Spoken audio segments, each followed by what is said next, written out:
Hi guys, Steph here. Right, what we got for you here? Haha.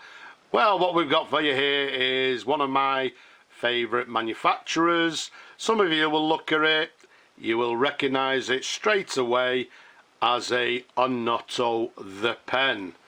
Yes, an absolutely stunning Onoto The Pen. If you look at the bottom, you'll notice it's a plunger filler as well. Comes in this gorgeous green pearl and black marbling in lovely condition. Once again, I've fully restored it. We've put new cork washers to the end, we've put a new plunger washer inside.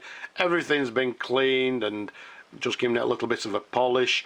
An absolutely beautiful example. Comes with gold filled trim, i.e. this particular model you'll see has two sorts of thin cap bands.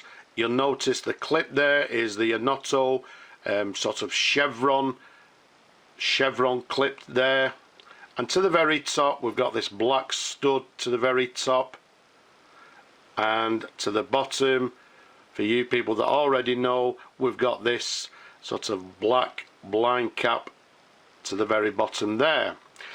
Let's have a look at the, wait if I can find it for you. There we have it. So the imprint reads Onoto The Pen, and then actually I think underneath it may say sort of Rue and Company Limited, sort of England. I can't quite remember what it said. Let's give you a different view. Sometimes it's a little bit clearer on this side, but a nice lovely clear imprint on the pen. Now let's unscrew the cap for you. Let's give you different angles. You can see it's absolutely a beautiful example.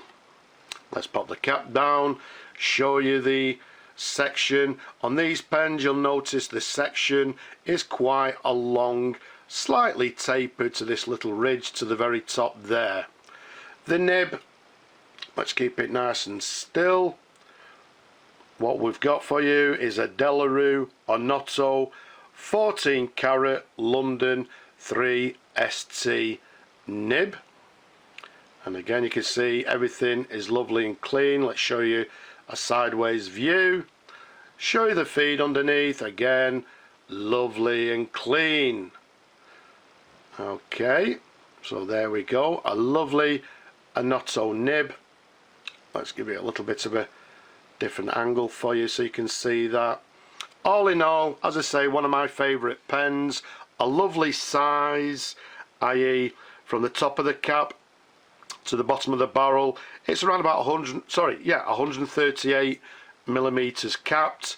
Around the diameter of the barrel, a nice 11 millimeters in diameter. Even with my large hands there, you can see it protrudes quite far out. A lovely comfortable pen to hold. Now for you people that don't watch my videos, I've shown you many Onoto pens, many plunger fill fountain pens. How do we fill these pens? Nice and simple. We unscrew the blind cap to the bottom there, we pull out the rod like so, we dip the nib in the ink, and we push down in one firm action. We push down on the plunger, leave the nib in the ink for a few seconds until the ink fills the barrel. Once we've done that, we screw back the plunger and away we go to write. Right, okay, yep, I know you people like to see these pens writing, so what I'm going to do is pull out the plunger like so. I'll be a bit quiet at this point because hopefully what we want to hear is lots of sort of gurgling and bubbling going on. So immerse the nib in the ink and push down on the plunger. I'm sure you could hear that. There was lots of bubbling and gurgling going on. So let's screw the plunger back. Let's remove the ink.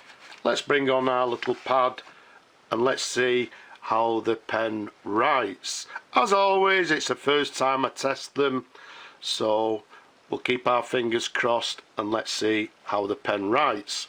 So what we've got,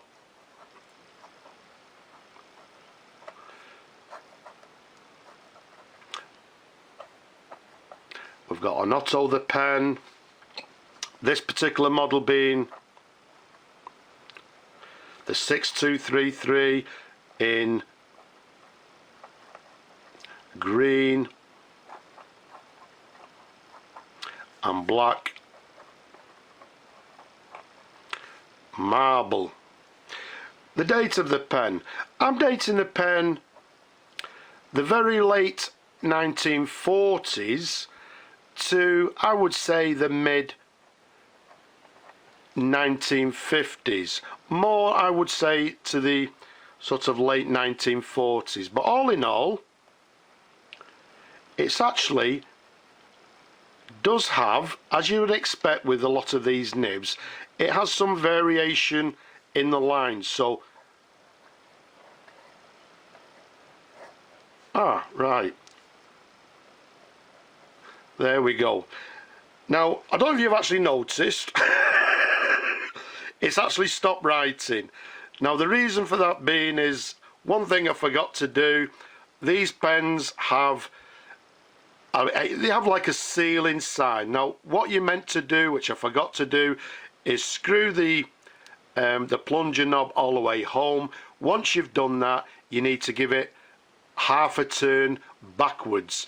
And what it actually does, it opens the valve inside so that the ink can flow through and you can actually use it. So, if we just give it a few seconds, there we go, let's blob it a bit.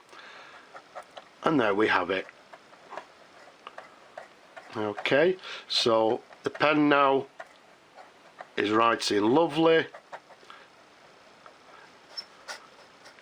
So that was a nice example to show you that if you actually close the plunger all the way home, as I say, the valve inside shuts off the ink, so when you're travelling or you're not using the pen, but when you want to use it, you give it a half turn to your left.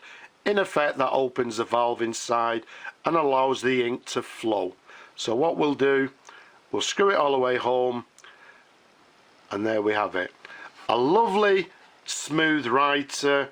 I would say writing medium, maybe even to broad, medium to broad line, but a lovely smooth writer. Let's pop that to one side. Let's pop the cap back, and there we have it. An absolutely stunning pen, very sought after. People are now beginning to collect these pens more, if you like. They're becoming more sought after. Let's try and find a new home for it. Somebody will have a gorgeous pen. I hope you've enjoyed looking at the pen as much as I enjoy showing them you people. Don't be shy, leave a comment below, subscribe, and if you possibly can, why not support my work. But for now, from this lovely pen and from me, I will say bye bye for now.